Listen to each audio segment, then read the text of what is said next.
Aleluya. El tema que vamos a estudiar hoy, llamados a predicar. En la mañana, el día de ayer yo le había puesto pescadores de hombres, pero en realidad llamados a predicar, porque a eso el Señor nos ha llamado. Como estudiamos el domingo anterior, todos recordamos que el pastor inició esta nueva serie del Evangelio de Jesús según San Marcos. Estudiamos que Marcos precisamente comienza con su evangelio con las siguientes palabras en el versículo 1: principio del evangelio de Jesucristo, Hijo de Dios. Así es como empieza el evangelio de Marcos. Y también en el versículo 2 al 8 relata las historias del ministerio de Juan el Bautista, que el pastor lo estuvo compartiendo. En el versículo 9 al 11, el bautismo de Jesucristo. Él también nos dio la enseñanza de cómo fue ese momento tan especial en el que cuando Juan el Bautista vio a Jesús, él señaló y dijo: ese es el más importante. Y en el versículo 12 al 13, el pastor cerró esta enseñanza con la tentación de Jesús en el desierto.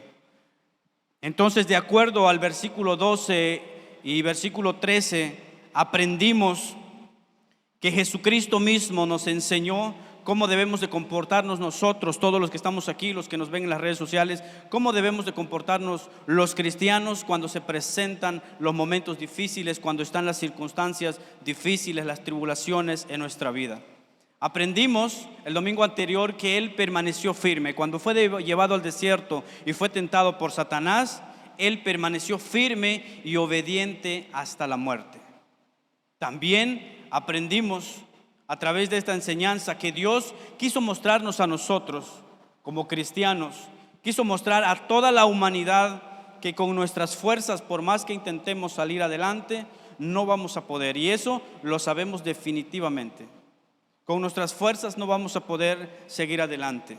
Por ejemplo, la situación que está pasando el mundo con el virus que está atormentando a todo el mundo. Ningún virus se puede quitar si no es por la voluntad y la misericordia de Dios. Y ninguno de nosotros puede sobrevivir al virus si no es por la gracia y la misericordia de Dios. ¿Por qué? Porque de Él emana la vida. Entonces aprendimos que con nuestras fuerzas no vamos a poder. Antes de conocer a Cristo, antes de venir a los pies de Cristo, todos los que estamos aquí tenemos una historia diferente que contar. Nuestra familia era un caos. Problemas en el matrimonio, problema con los hijos rebeldes, los hijos a veces insoportables porque eran respondones y no querían obedecer a papá. Pero en fin, la familia era un caos. ¿Y cuántas veces intentamos y le decíamos a la esposa: esta vez sí le voy a echar ganas, esta vez sí voy a cambiar? Y simple y sencillamente volvíamos a cometer el mismo error.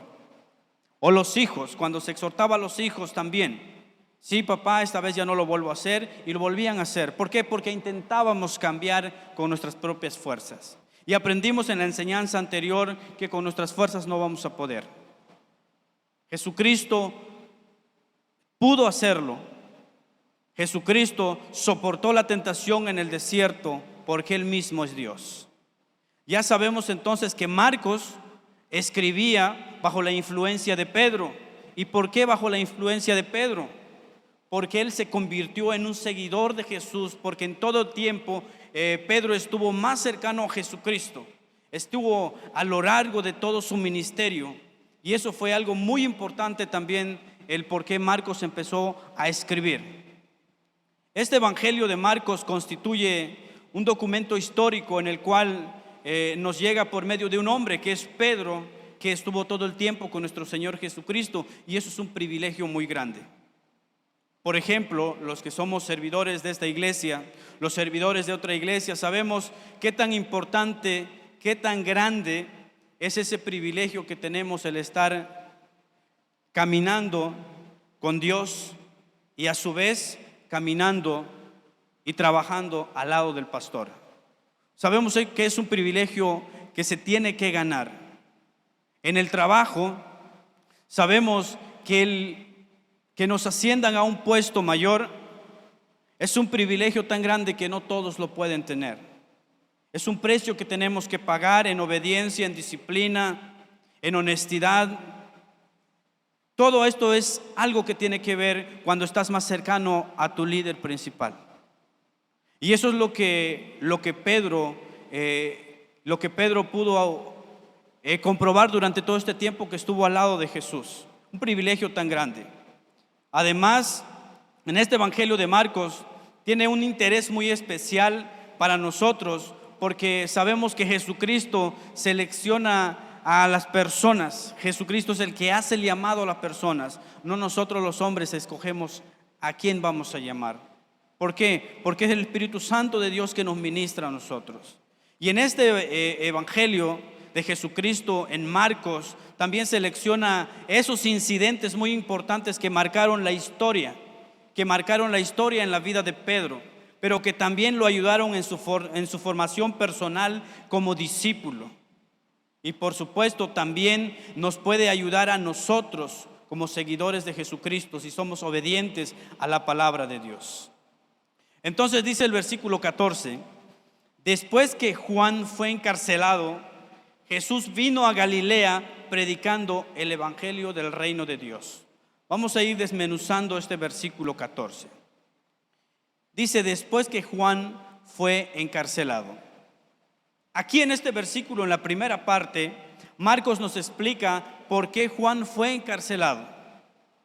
Y lo podemos encontrar en Marcos 6, versículos 17 y 18. Y vamos a entender entonces por qué Juan fue encarcelado realmente.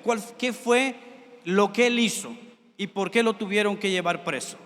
Dice Marcos 6, 17: porque el mismo Herodes había enviado y prendido a Juan, y le habían encadenado en la cárcel por causa de Herodías, mujer de Felipe su hermano, pues la habían tomado por mujer. Porque Juan decía a Herodes: no te es lícito tener la mujer de tu hermano. Ahí podemos encontrar entonces y podemos entender por qué Juan fue encarcelado. Y no solamente fue encarcelado, sino también porque él fue perseguido hasta la muerte. Y estudiando la palabra de Dios, y ya conocemos que a Juan le cortaron la cabeza, fue mutilado. ¿Todo por qué? Por predicar el evangelio y por hablar la verdad. El Herodes, para que entendamos bien, el Herodes que arrestó a Juan fue Herodes Antipas, el hijo de Herodes el Grande. Este mismo que ordenó la matanza de los niños en Belén. Seguramente recuerdan toda esta enseñanza que hemos ido estudiando. Entonces este Herodes Antipas era un hombre divorciado, había tenido su primera mujer. Pero debido a que se enamoró de Herodías, él se divorció de su mujer. Pero si se dan cuenta, él se divorció de su mujer para casarse con Herodías. Y esta Herodías no era cualquier mujer, era la esposa de su hermano Felipe. Entonces Juan el Bautista, en su llamado al pueblo a predicar la palabra de Dios, él fue con las palabras: arrepentidos, porque el reino de los cielos se ha acercado. Y es lo que vamos a ver que Jesús mismo lo dijo. Entonces, en su llamado al pueblo a arrepentirse de sus pecados, hizo mención del pecado de Herodes. Fíjense, Juan el Bautista sabía que Herodes estaba pecando, y él dijo: no, pues yo no me puedo quedar callado si yo he sido enviado para predicar las buenas nuevas también. Tengo que decirle a la humanidad en qué están mal, aunque no les guste. Y Juan el Bautista le dijo. Eso fue lo que provocó la ira de Herodes Antipas, quien ordenó el encarcelamiento de Juan. Ahora, también encontramos en Juan, él lo explica detalladamente, que cuando fue encarcelado, Herodes no quería realmente matar a Juan el Bautista, no quería matar, porque él sabía que era un hombre que era temeroso de Dios. Pero él un día le dijo a esta mujer, Herodías: dime qué es lo que tú quieres con tal de estar conmigo. Y esta mujer le dijo: quiero la cabeza de Juan. Y entonces Herodes, muy obediente, hizo. Y es por ese motivo que al denunciar el pecado del rey Herodes, Juan estaba corriendo un tremendo riesgo, y ese riesgo lo llevó a la muerte. Ahora todos se preguntarán, ¿y por qué lo hizo? ¿Por qué mejor no se quedó callado? Bueno, para todos, humanamente, habría sido más fácil callar y solamente hablar del pecado de Herodes en privado. Pero en ese momento el pecado había sobreabundado también en ese lugar. Y eso es lo que nosotros hacemos a veces como padre de familia. Cuando vemos que nuestro hijo es rebelde, le llamamos una vez la atención en privado. Cuando es la segunda vez, volvemos a llamarlo, pero ya en conjunto con la madre. Y si no quiere entender, empieza la corrección.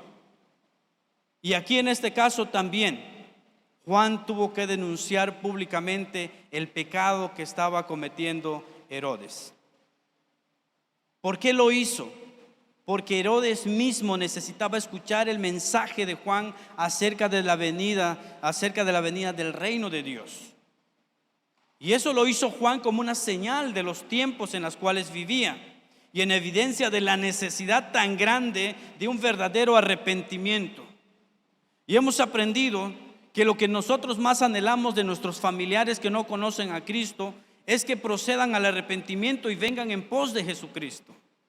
Porque no queremos que ninguno se pierda. Jesucristo mismo lo dijo, que ninguno se pierda, sino que todos procedan al arrepentimiento. Ahora bien, ya sabemos que Juan fue encarcelado a causa de decir la verdad, a causa de confrontar el pecado que estaba cometiendo Herodes en ese tiempo. Y él fue muerto de esa manera. Pregunta para todos: ¿estamos nosotros dispuestos a sufrir por el evangelio? Los que estamos estudiando, los que están en los discipulados 1, 2 y 3 y los que están en el instituto bíblico, han aprendido que a causa del evangelio sufrimos persecuciones. Incluso persecución iniciando por la misma familia. ¿Por qué? Porque la familia dice: es que ahora ya no convives con nosotros como antes convivías. Es que ahora ya eres antisocial. Es que ahora ya estás muy separado. Pero la realidad es otra. ¿Por qué? Porque nosotros hemos aprendido que la luz y las tinieblas no pueden permanecer juntas. Y no podemos servir a dos señores. O servimos a Dios o servimos al enemigo. Pero yo le aconsejo que mejor sirva a Dios, porque Él es el camino, Él es la verdad. Porque cuántas cosas experimentamos en nuestro tiempo pasado. Quisimos tapar el hueco con alguna u otra cosa, pero ese vacío nunca se pudo llenar hasta el momento en el que venimos a Jesucristo y nos arrepentimos y le dijimos al Señor: ya me cansé de esta vida, ahora quiero seguirte a ti. Pero cuán grande es nuestra disposición de sufrir por el evangelio de Jesucristo. ¿Estamos dispuestos a señalar el pecado de las personas de altos puestos, sea en la iglesia, sea en la sociedad? ¿Estamos dispuestos a confrontar a través de la palabra el pecado que otro está cometiendo? ¿Estamos dispuestos también a sufrir las consecuencias cuando esto podría afectarnos personalmente a nosotros? ¿Qué tan dispuestos estamos para hacer esto? ¿Realmente estamos comprometidos con la palabra o estamos con un pie adentro y el otro pie afuera? ¿Qué estamos haciendo con el evangelio de Jesucristo? Ya aprendimos que Juan fue encarcelado, pero también pasó esa situación de muerte a causa del evangelio de Jesucristo. Ahora, todos dirán: sí, pero ¿cómo pudo Juan confrontar a Herodes en ese tiempo y decirle la verdad? Es que Juan tenía mucha intimidad con el Señor. ¿Cuándo una persona puede hablar con poder y autoridad para reprender el pecado de otro? Cuando tienes tiempo de intimidad con el Señor, cuando le buscas al Señor en ayuno y oración, en el estudio de su palabra. Entonces Juan estaba lleno del Espíritu Santo de Dios. Por eso hablaba siempre con seguridad, por eso hablaba con valor, por eso hablaba con poder y autoridad. ¿Acaso nosotros como padres de familia, como lo dije en una enseñanza de un jueves anterior, tendríamos ese valor de llegar con nuestro hijo y decirle: no debes de gritar a tu hermana, cuando ellos saben que yo le estoy gritando a mi esposa? ¿Qué valor tengo de llegar y decirle a una persona que haga bien su trabajo si yo no hago bien mi trabajo? Entonces, para poder hablar con poder y autoridad, nosotros debemos de estar seguros que estamos haciendo el trabajo como debe de ser. Para poder llevar el evangelio de Jesucristo y predicar con poder y autoridad como lo hizo Juan y confrontó el pecado de Herodes, primero debemos de saber que estamos caminando en santidad. Porque ¿cómo vamos a confrontar el pecado de una persona si no estamos bien? Ustedes pueden decir, sí, qué tremendo es esto. Sí, para mí me hace mucho más tremendo cuando estudio la palabra, porque la palabra nos confronta, porque la palabra nos limpia, pero también es un bálsamo que cura esa herida. Porque el Señor quiere que enderezcamos los caminos torcidos en nuestra vida. Ahora bien, después que Juan fue encarcelado, dice el versículo 14, sigue diciendo, Jesús vino a Galilea. Jesús vino a Galilea. ¿Por qué el Señor dedicó tanto tiempo su ministerio de predicar la palabra en Galilea?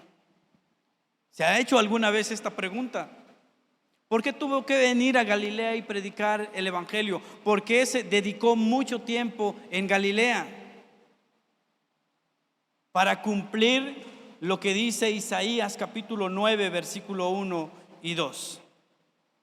Dice, mas no habrá siempre oscuridad para la que está ahora en angustia, tal como la aflicción que le vino en el tiempo que livianamente tocaron la primera vez a la tierra de Zabulón y a la tierra de Neftalí, pues al fin llenará de gloria el camino del mar, de aquel lado del Jordán en Galilea de los gentiles.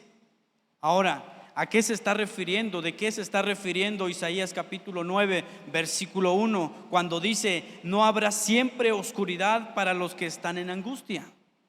¿De qué se está refiriendo? La oscuridad mencionada en este versículo se refiere al último versículo del capítulo 8 cuando dice y mirarán a la tierra y he aquí tribulación y tinieblas, oscuridad y angustia, y serán sumidos en tinieblas.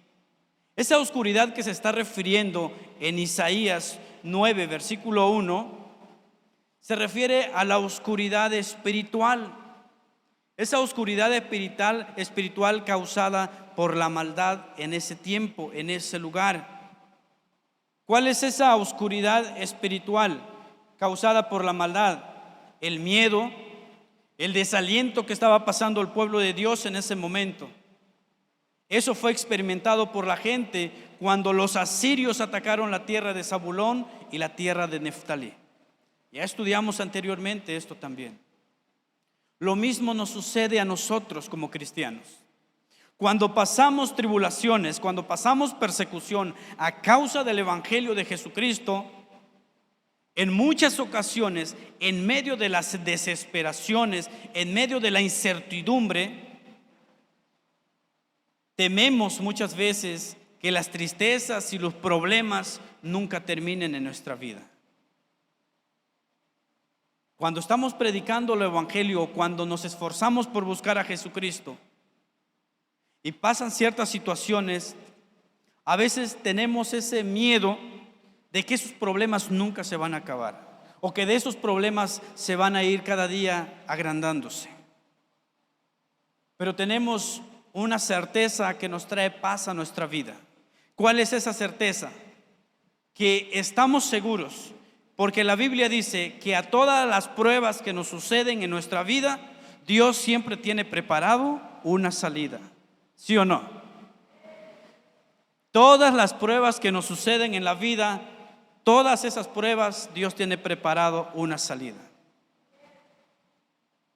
Y si muchas veces anhelamos que ese problema, que esa situación se solucione de inmediato y no se soluciona como lo esperábamos, tenemos una certeza nosotros los cristianos, que aunque Dios no nos saque de ese problema como esperábamos, nos guiará a salvo a través de que si lo seguimos, Él siempre nos dará la victoria. No sé en qué momento, Pero ese es el gozo, eso es la certeza que tenemos, eso es la seguridad que tenemos también. Porque pasamos por momentos difíciles, por una oscuridad espiritual en la que a veces nos bloqueamos y decimos, ¿qué hago? ¿Qué hago? Porque cuando más me esfuerzo, peor me va. Pero ustedes han visto a los luchadores cuando se suben al ring y ya están en el último round y ya se cayeron varias veces y aún así sangrado y sin fuerza se levantan. Y a veces en el último round noquean a su oponente. Y el oponente se confió todo el tiempo que ya iba ganando. Así nos sucede a nosotros como cristianos. A veces creemos que ya no tenemos fuerza, ya no queremos seguir caminando. Y el enemigo dice, ya es mío, ya gané. Ya logré lo que quería en la vida de este cristiano que antes me reprendía, que antes oraba por los enfermos, que antes intercedía, que antes imponía manos. Ya por fin lo logré. Cuando el Señor dice que cuando nuestras fuerzas se acaban, Él nos levanta. Amén. Eso es la seguridad que tenemos como cristianos, que cuando más débil soy, más fuerte soy en Cristo Jesús. Eso es la certeza, eso es la seguridad que tenemos como cristianos. Ahora Isaías capítulo 9 en su versículo 2 dice, el pueblo que andaba en tinieblas vio gran luz. Los que moraban en tierra de sombra de muerte, luz resplandeció sobre ellos. Ahora, esa oscuridad se refiere a la lucha espiritual. Ahora, esta luz también describe una gran luz. Esa luz fue espiritual también. Esa luz fue cuando Jesucristo vino en esta tierra, rompió las cadenas de la muerte y proporcionó salvación para cada uno de nosotros. Ahora sabemos que ya no vivimos en tinieblas, vivimos en esa luz que Jesucristo, Él pudo hacerlo y lo demostró en la cruz del Calvario también. ¿Por qué otra razón el Señor dedicó tanto tiempo al ministerio en Galilea? También fue por la clase de gente que vivía en esa zona. Primera de Corintios capítulo 1 versículo 26 al 29 nos dice qué clase de gente vivía en esa zona. Y aquí debemos entender que Jesús no se equivoca cuando quiere tratar con cada uno de nosotros. Dice, pues mirad, hermanos, vuestra vocación, que no sois muchos sabios según la carne, ni muchos poderosos, ni muchos nobles, sino que lo necio del mundo escogió Dios para avergonzar a los sabios, y lo débil del mundo escogió Dios para avergonzar a lo fuerte. Y lo vil del mundo y lo menospreciado escogió Dios, a lo que no es, para deshacer lo que es, a fin de que nadie se jacte en su presencia. En el contexto de estos versículos que les acabo de mencionar, estos creyentes estaban viviendo en Corinto de la antigüedad, estaban exaltados en la sabiduría del mundo.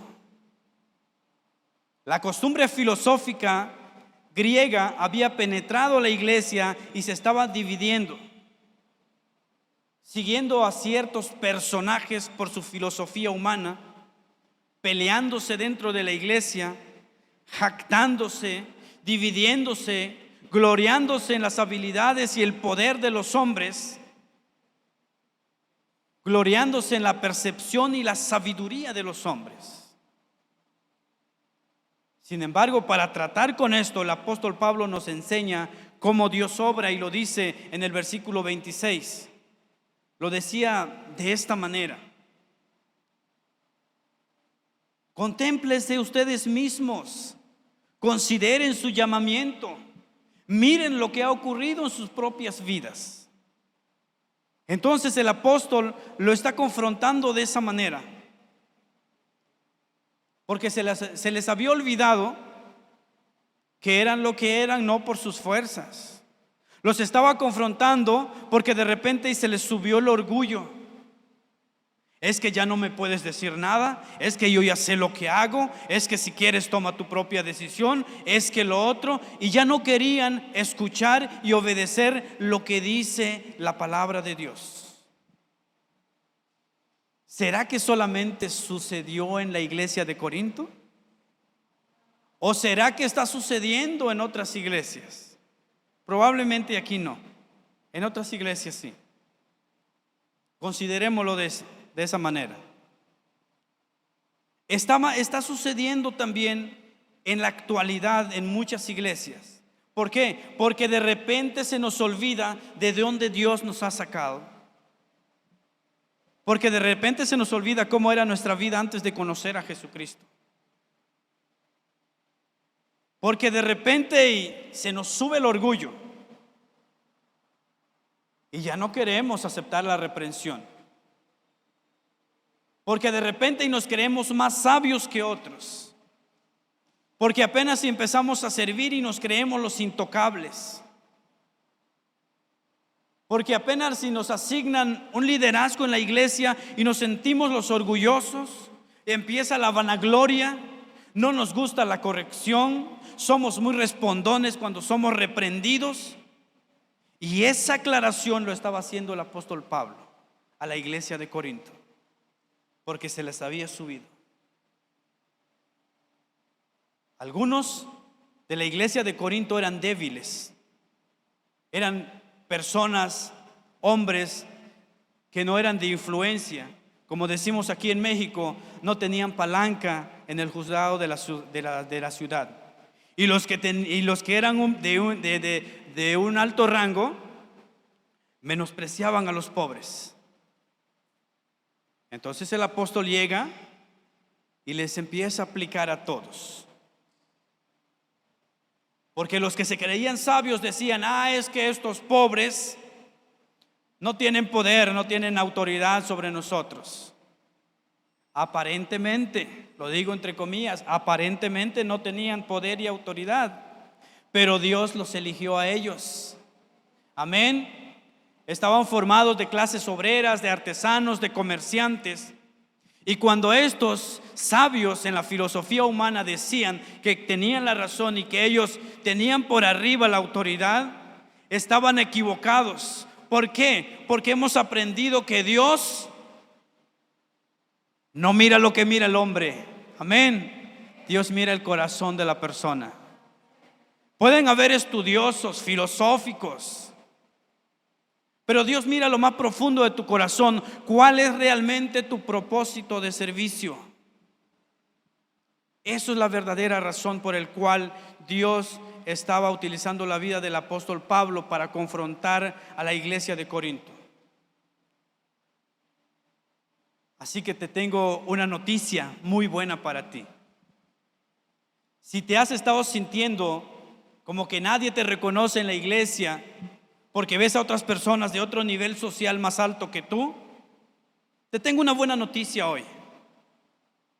O si tú estás en el trabajo y has sido rechazado por tus superiores también, porque creen que ellos tienen más autoridad que tú, pero tú eres cristiano, eres hijo de Dios, temeroso de Dios, te tengo esta noticia.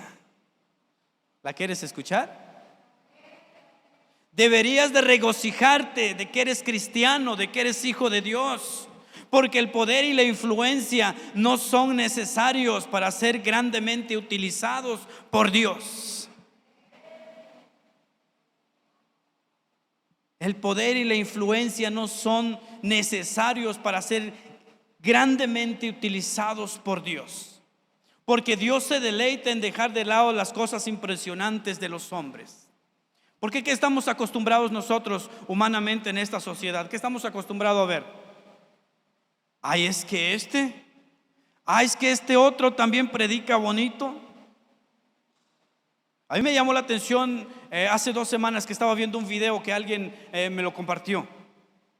Y decía: es que ahora hay predicadores que suben, que predican, músicos que ministran, que ni siquiera están llenos del Espíritu Santo. Y son como címbalos que resuenan en todo tiempo. Y toda la iglesia está lleno de emoción. Y cuando viene la persecución, cuando vienen los problemas, cuando vienen los momentos difíciles, es ahí cuando nos damos cuenta si esa iglesia, si esas personas estaban realmente llenos del Espíritu Santo, si realmente esas personas buscaban a Dios de corazón o solamente lo hacían de labios. O solamente lo hacían de labios. Ahora, eso no significa que Dios no pueda utilizar a la gente de posición y de importancia en la sociedad. No estoy diciendo esto. Sin embargo, Dios lo hace también. Dios llama a personas, a gente de posición y de importancia en la sociedad. Claro que los llama. Los hace de una manera muy notable. ¿Cuándo? Cuando esas personas hayan aprendido que su utilidad no deriva de su posición, ni de sus habilidades, ni de cuántos títulos tengan, ni de cuántos diplomados han sacado, ni cuántas licenciaturas, maestrías, doctorados han tenido, sino más bien de su presencia, de la presencia de Jesucristo en sus vidas, de su obediencia a la palabra de Dios. Cuando han aprendido realmente que todo lo que poseen no se debe a lo que ellos saben, y que saben también que todo lo que tienen viene de Jesucristo. Entonces, si han aprendido eso, el Señor los empieza a utilizar. Y eso es notable, por eso decimos, y esa persona dejó todo por seguir a Jesucristo. ¿Recuerdan los que estamos estudiando en el Discipulado 3, el martes, de un personaje de los Estados Unidos que era muy rico, que en muy poco tiempo había generado más de $500 millones en sus riquezas materiales? Pero él era cristiano. Era una persona cristiana que todo el tiempo donaba a la iglesia. Y llegó una situación difícil donde él perdió más de 360 millones en menos de un mes. Sorprendente. Pero también aprendimos la historia de este personaje el martes, que cuando él se dio cuenta que se estaba yendo a la quiebra, eso no fue un limitante para que él diga: ya no puedo dar más a la iglesia, no puedo estar donando, ya no puedo estar ayudando a los necesitados, mejor ahí agarro la cartera y ya no saco más. Al contrario, dice que cuando él veía que empezaba a disminuir sus ganancias, es cuando más se empezó a dar. Y cuando alguien le preguntó: ¿y por qué estás donando más si sabes que estás con menos finanzas? Él dijo: si el Señor quiere quitármelo todo, que lo haga. Al final todo lo que tengo es de Él. Y dice que después de poco tiempo, él superó la cantidad que había tenido al principio. Aprendió que él depende de Jesucristo. Amén. Por eso es que Lucas 16:15 dice: lo que a los hombres tienen por sublime, delante de Dios es abominación. Es decir, que todo lo que Pablo está diciendo aquí es que nosotros debemos de entender que es mejor la sabiduría de Dios que la sabiduría del hombre. Para los que están estudiando en la preparatoria, en la universidad, no se vayan a confundir con la filosofía humana, porque luego hay un cuatrimestre donde solamente te llenan de filosofía. Hay que tener cuidado con eso también. Seguimos. Después que Juan fue encarcelado, Jesús vino a Galilea. ¿Para qué vino a Galilea? Todavía seguimos en el versículo 14. ¿Para qué vino a Galilea? Predicando el evangelio, dice el versículo 14, predicando el evangelio del reino de Cristo, el reino de Dios. El mensaje de Cristo aquí se centró en el reino de Dios. El mensaje de Cristo, de acuerdo al Antiguo Testamento, afirma que Dios es rey sobre toda la tierra. Y lo dice Salmos 47, versículo 7. Porque Dios es el rey de toda la tierra, cantad con inteligencia. También Jeremías nos habla sobre esto. Jeremías capítulo 10, versículo 7. ¿Quién no temerá, oh rey de las naciones? Porque a ti es debido el temor, porque entre todos los sabios de las naciones y en todos sus reinos no hay semejante a ti. La esperanza del Antiguo Testamento era que en el futuro el reino de Dios se manifestaría plenamente sobre todo el mundo. Y eso es lo que vemos actualmente. Y Isaías 24:23 dice: la luna se avergonzará y el sol se confundirá, cuando Jehová de los ejércitos reine en el monte de Sión y en Jerusalén, y delante de sus ancianos sea glorioso. Pero también Zacarías 14:9 habla acerca del reinado de Dios en la tierra. Y Jehová será rey sobre toda la tierra. En aquel día Jehová será uno y uno su nombre. Y aquí Daniel en su capítulo 2:44 también le pega fuerte y dice: y en los días de estos reyes el Dios del cielo levantará un reino que no será jamás destruido, ni será el reino dejado a otro pueblo. Desmenuzará y consumirá todos estos reinos, pero él permanecerá para siempre, y es hasta el día de hoy y hasta la eternidad. Amén. Él sigue siendo el Rey de reyes y Señor de los señores. Aleluya. Si le va a dar palmas al Señor, dáselo a Él, porque Él es el que se debe llevar la honra y la gloria. Aleluya. En el versículo 15 de Marcos capítulo 1 dice: el tiempo se ha cumplido. Jesús mismo dice: el tiempo se ha cumplido y el reino de Dios se ha acercado. Arrepentíos y creed en el evangelio. Aquí en este versículo Marcos destaca 4 elementos muy importantes para nosotros como cristianos, muy importantes que debemos de saber. 2 de ellas son afirmaciones y otras 2 de ellas son reacciones. El primero, que es una afirmación que Jesús mismo dice: el tiempo se ha cumplido. Aquí vemos en la palabra tiempo, la palabra tiempo que se emplea aquí viene del griego kairos. Kairos es el tiempo importante. Kairos significa el momento de la verdad. Kairos significa el momento decisivo. Pero también los griegos tienen otra palabra con respecto a tiempo, la palabra chronos, para hablar sobre el tiempo cronológico. Pero lo que sí debemos de enfocarnos aquí es que está hablando sobre el tiempo kairos, el tiempo decisivo, el momento de la verdad. Por ejemplo, cuando hablamos sobre el número de días, para los que viajan mucho en barco y se van a otro lado, cuando hablamos sobre el número de días de un barco que un barco emplea para ir de un puerto a otro puerto, el tiempo que utiliza esa embarcación de salir de un puerto a otro puerto, estamos hablando del tiempo chronos, del tiempo. Ahora, cuando decimos ya llegó mi barco, ahora sí, ya llegó mi barco, estamos hablando del tiempo kairos, porque es ahora, es el tiempo presente, es la acción del presente. Eso nada más para que me entiendan sobre el tiempo kairos que se está refiriendo a este versículo 15.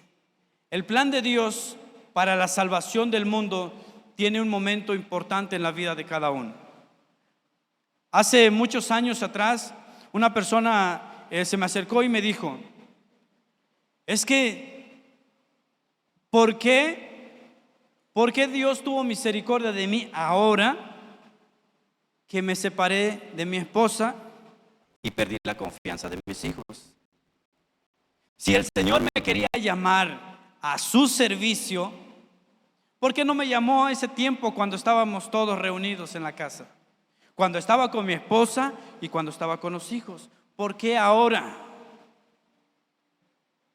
Y a veces nos hacemos esa pregunta: ¿por qué tengo que vivir ahora en esta situación? Si tan solo estuviera mi padre y me reprendiera y me aconsejara hoy, ¿por qué el Señor lo tuvo que llevar antes de tiempo? Y se nos olvida que Dios tiene un momento oportuno para cada uno. Y Él permite las cosas porque está dentro de sus planes. Antes de la fundación del mundo, Él especificó todo lo que nos iba a pasar. Las veces en las que íbamos a tropezar y nos íbamos a caer y nos íbamos a levantar también. Él tenía desde antes de la fundación del mundo el tiempo, el momento exacto en la que tú y yo íbamos a fallar. Pero también tenía el tiempo exacto cuando Dios te iba a utilizar a ti. Así que no es cuando tú quieras, sino cuando Dios tiene ese tiempo kairos especificado para ti.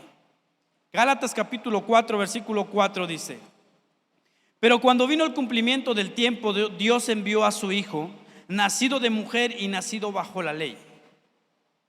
Debemos de entender entonces que al comienzo del ministerio sistemático de nuestro Señor Jesucristo, Él mismo enfatiza que el tiempo determinado por Dios se ha cumplido y que Dios está poniendo en marcha la manifestación de su reino. Ahora, también en ese versículo 15 encontramos otro fundamento muy importante de afirmación, y él dice: el reino se ha acercado. ¿Cómo hemos de entender esta frase, se ha acercado? Debe de entenderse que la persona de Cristo, el reino de Dios, se ha acercado a la humanidad, es decir, ya estaba presente. Jesucristo estaba diciéndole a la gente: el reino se ha acercado, pero la gente no lo entendía. Y tal vez a nosotros nos pasó un montón de veces cuando alguien se nos acercaba y nos hablaba de Jesucristo, de que Jesucristo puede cambiar nuestra vida, de que el matrimonio estaba a punto de destruirse y Jesucristo llevaba palabras a nuestra vida y decía: yo soy tu esperanza, yo soy el que reconcilia, yo soy el que une las piezas que estaban separadas. Pero no lo entendíamos. Así estaba la gente en ese tiempo, cuando Jesús dijo: el reino se ha acercado. Le estaba diciendo: ya está aquí, no pienses en otro tiempo, ya está aquí. Y la gente no lo entendía. El punto número 3 que enfatiza este versículo 15 es de reacción, que dice: hay que arrepentirse. Ahora debemos entender algo muy importante en esto. Arrepentimiento y fe son las dos respuestas fundamentales del hombre ante la presencia de Dios. Por ejemplo, aquí en Hechos capítulo 20-21, Pablo habla de ellas y dice: testificando a judíos y a gentiles acerca del arrepentimiento para con Dios y de la fe en nuestro Señor Jesucristo. También Hebreos capítulo 6 versículo 1 dice: por tanto, dejando ya los rudimentos de la doctrina de Cristo, vamos adelante a la perfección, no echando otra vez el fundamento del arrepentimiento de obras muertas, de la fe en Dios. Amén. Y el fundamento número 4 que encontramos en este versículo 15 de Marcos 1 dice: hay que creer el evangelio. Es otro fundamento de reacción. Creer el evangelio es un acto de fe. Es un acto de fe, como lo dice Hebreos capítulo 11 versículo 1. A ver, alguien que se eche el versículo 1 de Hebreos 11. ¿Qué dice? Pero ya lo pusieron allá. ¿Qué dice Hebreos 11:1? Es pues la fe, la certeza de lo que se espera y la convicción de lo que no se ve. Muchos lo sabemos de memoria, pero difícil llevarlo a la práctica. Difícil llevarlo a la práctica. Pero creer el evangelio es un acto de fe. Yo creo en Jesucristo aunque no lo pueda ver. Como dice la alabanza: aunque mis ojos no puedan ver, sé que tú estás obrando en mi vida, en mi familia y en todos los que me rodean. Es un acto de fe. Creer lo que Dios ha prometido, aunque yo en estos momentos o después de una semana de estar orando y ayunando no vea la respuesta. Pero seguiré confiando porque Él es fiel a sus promesas. Si Él dijo: pide y se os dará, es porque es así. Amén. Pero tenemos que aprender a pedir con fe. Creer en el evangelio de Jesucristo es decir: Señor, aquí estoy, haz de mí lo que quieras. Y esa parte es lo que a muchos se les dificulta. Se les dificulta decir: aquí estoy, Señor, úsame. haz de mí lo que quieras, llévame a donde tú quieras. Ese es el paso más difícil para todos los cristianos. ¿Por qué? Porque estamos en un sillón de esponja, muy buena, muy cómoda. Estamos en nuestra zona de confort y no queremos salir de ahí. ¿Por qué? Porque la primera pregunta que se nos viene a la mente: si le digo que sí al líder que me invitó a servir en un ministerio, me va a empezar a aplicar responsabilidades. Y eso es lo que muchos cristianos no quieren: comprometerse con Dios. No con el líder de alabanza, no con el líder de Ujieres, no con el líder de multimedia, no con el líder de audio. Muchos no quieren comprometerse a tener una responsabilidad en el ministerio de Jesucristo. Quieren y están acostumbrados a estar en su zona de confort. Pero hoy yo les invito. Hace mucho tiempo atrás, cuando a mi esposa y a mí nos llamaron a servir en este lugar, aquí delante de Dios, no dijimos sí, pero tampoco dijimos no.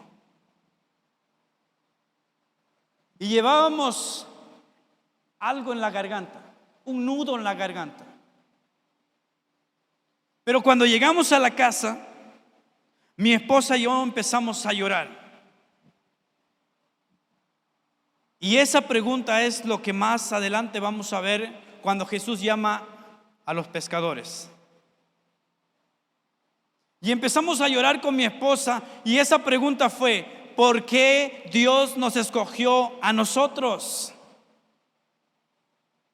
¿Por qué yo? ¿Por qué no a esa persona?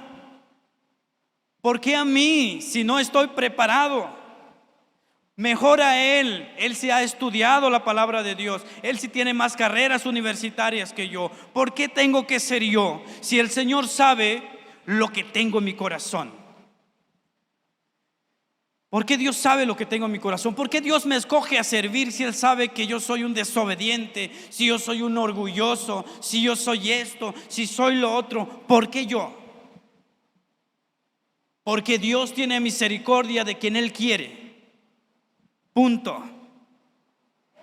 Y si Él pone la mirada en ti, aunque hagas tus berrinches como los niños, al final lo tienes que hacer. A las buenas, porque vas a servir. Entonces, después de que pasó eso con mi esposa y empezamos a llorar y empezamos a orarle al Señor, y dijimos el siguiente domingo no al líder que nos había llamado. Venimos aquí y le dijimos a Dios: aquí estoy. Porque ¿quién soy yo para decirte no? ¿Quién soy yo para decirle no al llamado de Dios? Y recuerdo que ese domingo venimos con mi esposa y empezamos a llorar y le dijimos: Señor, aquí estamos. Porque de allá tú nos sacaste, de allá no servíamos para nada. Incluso nuestros padres y nuestros hermanos dijeron: tú no sirves para nada. Pero si aquí, Señor, tú crees que yo puedo ser un vaso de honra, aquí estoy, úsame. Híjole, hermano, pero yo no sabía lo que estaba diciendo en ese momento. Pero no tengas miedo, porque yo nunca me imaginé algún día estar aquí y predicarles el evangelio de Jesucristo. Porque no me imagino otra cosa, como dijo el hermano Israel, esa palabra que Israel lo dijo, se me quedó en la mente, en el corazón, que lo repito en todo tiempo. Porque no me imagino otra cosa que servir a Dios. Y yo te invito a que lo hagas, que sirvas al Señor. Aleluya. Que sirvas al Señor y que lo hagas de corazón. Porque cuando tú sirves de corazón, le estás diciendo al mundo: yo ya no quiero nada contigo. Cuando tú sirves de corazón y te atreves a decirle a Dios: aquí estoy, úsame, No importa lo que tengo que padecer a causa del Evangelio, si sé que a causa del Evangelio Juan el Bautista fue muerto, y si a causa de tu Evangelio voy a ser vituperado por mis familiares, por mis cuñados, por mis hermanos, aún por mis padres, aún por causa de tu Evangelio, yo permaneceré hasta que tú vengas por mí o lo que sea. Y cuando pasamos momentos difíciles en la familia, nos acordamos de esa promesa. Y cuando nos acordamos de esa promesa, decidimos no retroceder. Porque ¿qué más se puede hacer sin Cristo? Un día le dije a mi esposa: o le servimos a Dios y entramos con todo, o no le servimos a Dios, porque a medias Él no nos quiere. Pero si no le servimos a Dios, regresa esa cinta y acuérdate nuestra vida y nuestro matrimonio antes de Cristo. ¿Quieres eso? No, yo tampoco quiero esa vida que llevé. Me cansé de esa vida de drogadicción. Me cansé de esa vida de pandillerismo. Me cansé de esa vida de andar robando. Me cansé de esa vida de andar vendiendo drogas. Entonces yo le dije al Señor: si yo fui bueno para eso, voy a ser bueno para servirte a ti. Por eso no me rindo cuando vienen los momentos difíciles, porque si fui bueno para eso, yo le digo a veces, cuando a veces paso por momentos difíciles, le digo: no, mira, mi estimado amigo, que tú eres el enemigo de Dios. Mire, tú me capacitaste y me enseñaste a ser fuerte. Ahora que conozco al Señor, debo de ser mucho más fuerte. Si nunca me rendí cuando las cosas eran difíciles, tampoco puedo rendirme ahora que conozco a Dios, porque ya aprendí la lección que con Cristo somos más que vencedores. Amén. Y veamos entonces lo que Jesucristo hace en el versículo 16 al 20. Dice: andando junto al mar de Galilea, vio a Simón y a Andrés su hermano, que echaba la red en el mar porque eran pescadores. ¿Qué eran ellos? Pescadores. Y les dijo Jesús: venid en pos de mí y haré que seáis pescadores de hombres. Y dejando luego sus redes, les siguieron. Pasando de ahí un poco más adelante, vio a Jacobo, hijo de Zebedeo, y Juan su hermano, también ellos en la barca, que remendaban las redes. Y luego los llamó, y dejando a su padre Zebedeo en la barca con los jornaleros, les siguieron. Y quiero terminar con esto. En Marcos 16, 20, Jesús llama a 4 discípulos. ¿Por qué Jesús llama a estos 4 discípulos? ¿Acaso solamente esos 4 estaban en ese momento? ¿Acaso no habían más personas a su alrededor? ¿Por qué los eligió a ellos y por qué no eligió a otros? ¿Por qué eligió a estos pescadores y por qué no eligió a otros pescadores? ¿Por qué? ¿Por qué siguen a Jesús estos pescadores? En Marcos no podemos encontrar que se pueda responder a esta pregunta: ¿por qué los siguen? Aparentemente Jesús ve algo notable en estos 4 hombres, y no necesariamente lo que son, sino lo que Jesús ve que estos 4 pueden hacer. Para Simón y Andrés, el sacrificio era dejar sus redes, salir de su zona de confort. Para Jacobo y Juan, el sacrificio era dejar a sus padres y seguir a Jesús. Sin embargo, en el pasaje de Marcos hemos aprendido que en el ministerio de Jesús caminaba por las orillas del mar y encontró ahí a los que serían sus discípulos, y los llamó los llamó para que se dedicasen al discipulado, para que le dedicasen tiempo de aprender cómo es su maestro, a recibir las enseñanzas directamente de su maestro. Eso es un privilegio de pocos.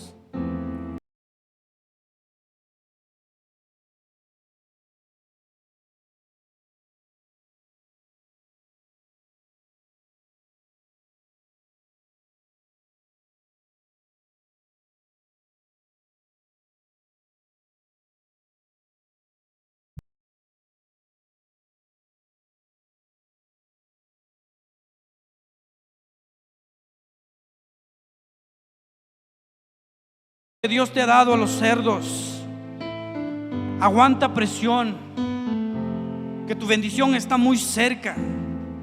Y esa bendición del que te estoy hablando es que Jesucristo te quiere usar a ti como usó a estas 4 personas, y los preparó para predicar el evangelio. Y ellos sufrieron a causa del evangelio de Jesucristo, pero nunca se rindieron. Nunca se rindieron. Y es la invitación que te quiero hacer. El llamado final para que estos discípulos fueran apóstoles, nombre dado por su significado a los primeros mensajeros del evangelio. Este llamado final también a mí me llama mucho la atención. Por ejemplo, Simón Pedro le dice a Jesús: apártate de mí, Señor, porque soy un hombre pecador. Lo que realmente Pedro estaba diciendo en ese momento: ¿por qué no eliges a otra persona? ¿Y por qué me eliges a mí? Si tú sabes la mugre que traigo en mi corazón, ¿por qué me eliges a mí? Si tú sabes cómo vivo en mi matrimonio, ¿por qué me eliges a mí? Si sabes que no soy un buen padre, ¿por qué me eliges a mí? Y el Señor te dice hoy: ¿y por qué no? Él tiene el momento oportuno en el que te va a llamar a servir. Y eso es lo que debes de entender hoy. En todo lo que hemos estudiado, hay 3 cosas que tú debes de recordar en todo tiempo. Y con esto te invito a que te pongas de pie. Que estas 3 cosas que te voy a mencionar hoy, que se te queden tus pensamientos,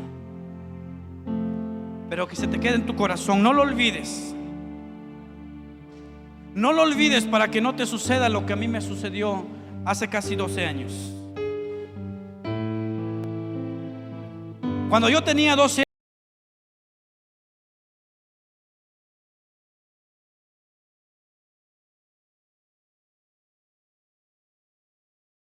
decisión de asistir a una iglesia presbiteriana.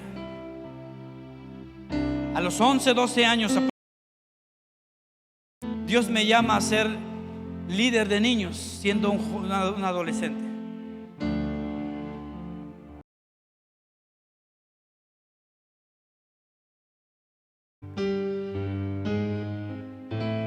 Pero no quise aceptar la responsabilidad y decidí alejarme de Cristo, buscando la filosofía, la sabiduría del mundo. Y el Señor me llamaba y me decía: te estoy esperando con los brazos abiertos, ¿qué estás esperando? Yo le decía a Dios: es que yo no quiero nada, aún no estoy preparado. Eso de ir a los cultos es para los más viejos, para mí no. Yo soy un joven, necesito disfrutar mi adolescencia, necesito disfrutar mi juventud. Y yo no sabía que el Señor con lazos de amor me estaba llamando.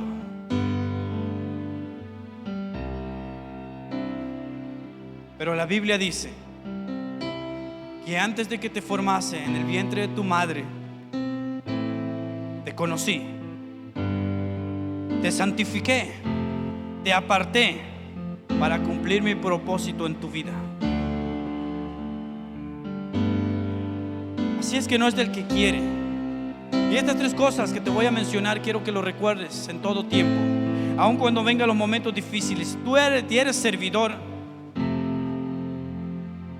no tienes vuelta atrás,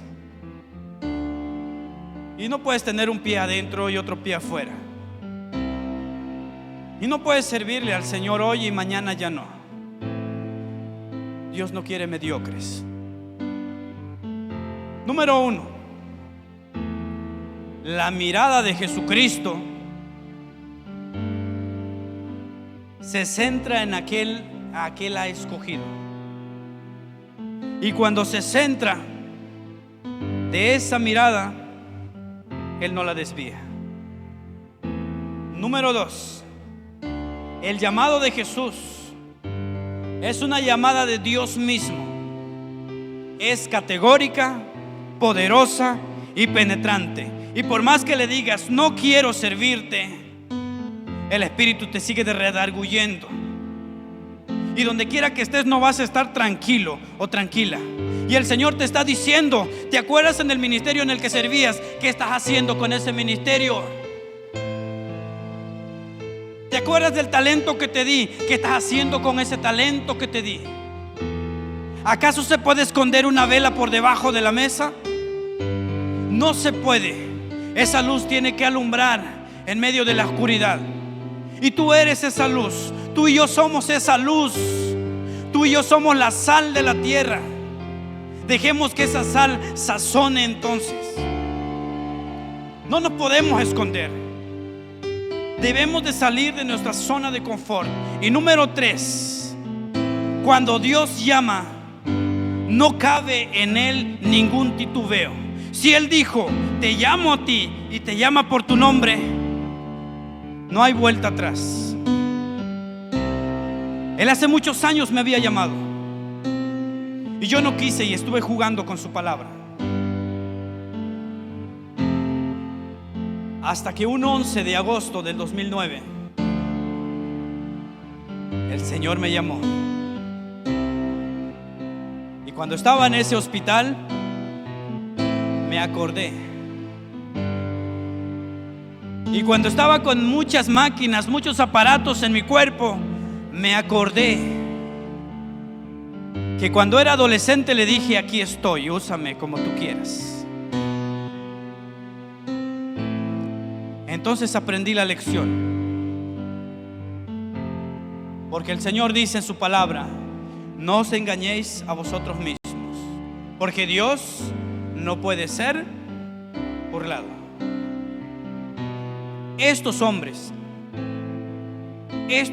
a quien Jesús los escogió para seguirlos, los llamó para predicar el Evangelio de Jesucristo. Tú y yo hemos sido llamados para predicar la palabra de Dios.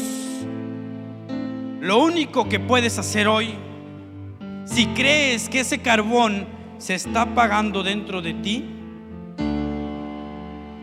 puedas venir y decirle al Señor, aviva el fuego del don de Dios que está en mí, porque estoy tratando de boxear en este mundo con los problemas de la vida,